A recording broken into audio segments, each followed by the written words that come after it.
Hello everyone, welcome to Cook with Asimi. In today's video, I'll be showing you how to make this scrumptious, delicious, flaky meat pie. And you don't need an oven to make it. So let's start with the video. In an empty bowl, you are going to add your flour. For this recipe, I'll be making use of 3 cups of flour. Please always sieve your flour. This is why you should sieve your flour. And then I'm going to add cold butter into this, but for this video I'm using a margarine. So if you have a margarine, please use it, or if you have a butter, anyone, it's your choice. So this is actually a salted margarine, so I don't need to add salt.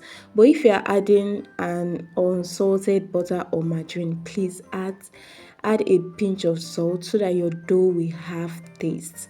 So I'm just going to mix all these things together, the butter and the flour, till it forms a breadcrumb like texture. That's what you want. So this is ready.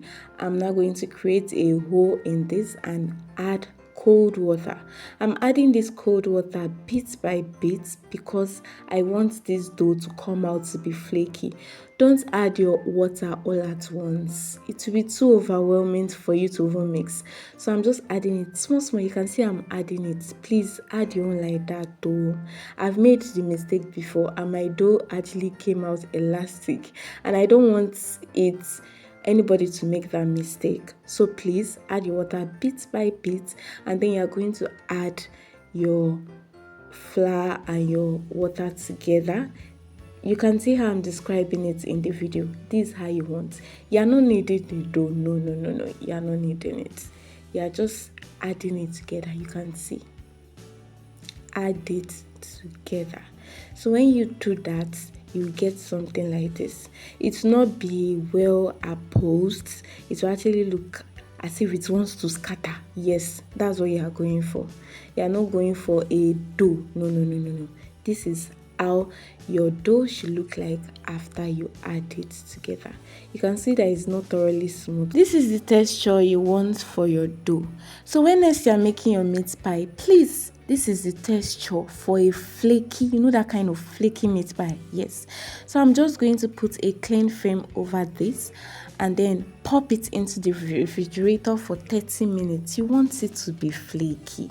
So now let's prep for our filling. So this is diced potatoes, and these are the vegetables I'll be used as: green pepper, carrots, and spring onions.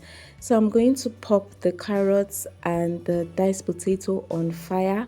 Boil for about 1 minute. I want it to be soft. And in the flat plate, we have the sliced green pepper and also the diced onions. So this is the meat I'll be using. I'm using beef, and I already boiled and seasoned this beef.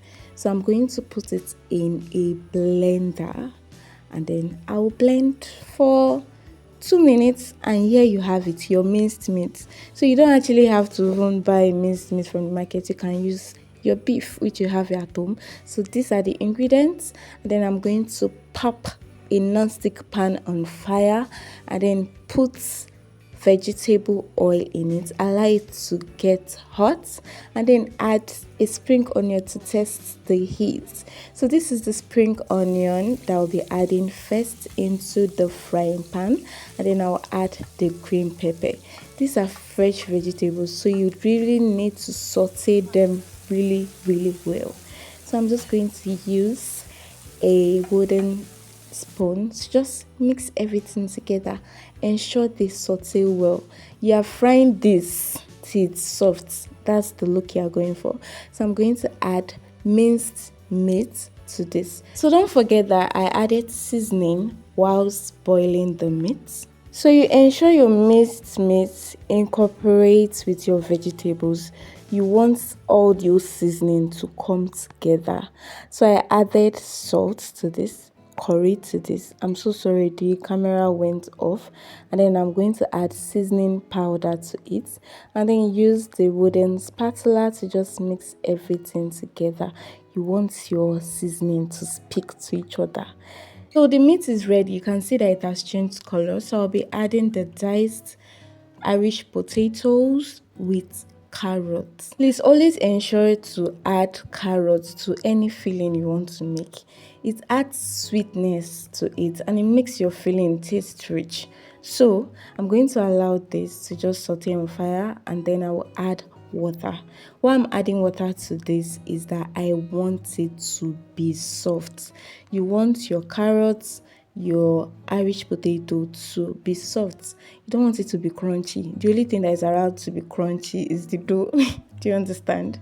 So I'm just going to mix everything together to allow the water to incorporate. So after it has actually become soft, you can see how it looks. Yes, this is what your filling should look like. So you are going to allow this to cool down since it's ready. Let's move on to the next part. So this is the dough after spending 30 minutes in the fridge. We are going to cut a portion of it dough, place it on a board that has flour. Please don't forget flour. Don't forget to put your flour on your board so that your dough will not stick to it. So I'm just going to roll this dough out with a rolling pin.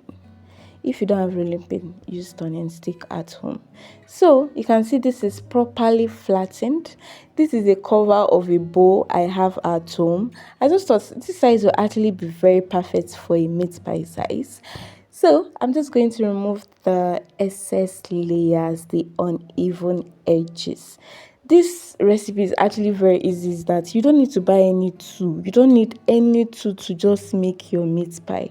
So I'll be using egg, which will act as a sealant. So this egg is what is going to be used to seal the meat pie so that it's not open while it's baking. So this is our cooled down filling, which I'm going to add in the middle of the dough. So you can see how easy it is to open this dough. Why? Because I floured my surface. Do you understand? So I'm just going to use a fork. To seal the meat pie shut, you don't want it to open in the oven or in the pot, since in this video we're not using oven. So, and it also creates that design. Of course, this is how a meat pie looks like. You understand? So just do this process. Please make sure it's properly sealed so that it's not open. If you've gotten to this part of the video, please and please like this video, comment, subscribe to the channel. Are you not enjoying this video? Of course you are. If you've reached this point, you're enjoying it. So you can see how ready and beautiful the meat pie dough is looking without even baking it. So you also repeat that same process for your other meat pie. Just simple, quick and easy. I'm using this fork to create little holes in the dough so that as it's baking, the steam will leave. You don't want your meat pie to burst open. This is the egg we used for our sealing, and we are also going to use this egg to glaze the dough of the meat pie. You are doing this so that your meat pie will come out golden brown. You understand? It gives us this fine color. I'll be making use of a baking pan to bake the meat pie, since this video is if you don't have an oven. So you are just going to arrange your meat pie dough inside the baking pan. Please don't forget to grease your baking pan or grease it with butter so that your meat pie will not stick to the pan whilst it's baking. Do you understand? So I'm going to put this in a pot with sand, close it, bake this for 30 minutes on low heat. Please, it's 30 minutes on low heat though. After 30 minutes, this is what you will get: your delicious brown sumptuous meat pie. You can see how beautiful this meat pie looks. Yes, that's actually the perfect way to bake a meat pie without an oven. Just grease your pan and you get this. 30 minutes on low heat though, low heat though. So look at our meat pie. If you see this meat pie, would you believe that is a pot I used to bake it? No, of course you think it's an oven. That's why you should not feel limitation if you don't have an oven. You can check my channel for other videos. I post about cake, different kind of pastries on how you can make them without any tool. Easy to do recipes. So you can see the delicious meat pie. Would you be trying this at home? And Christmas period is nearly approaching. So make this for your family. Don't forget to like, comment, and subscribe to this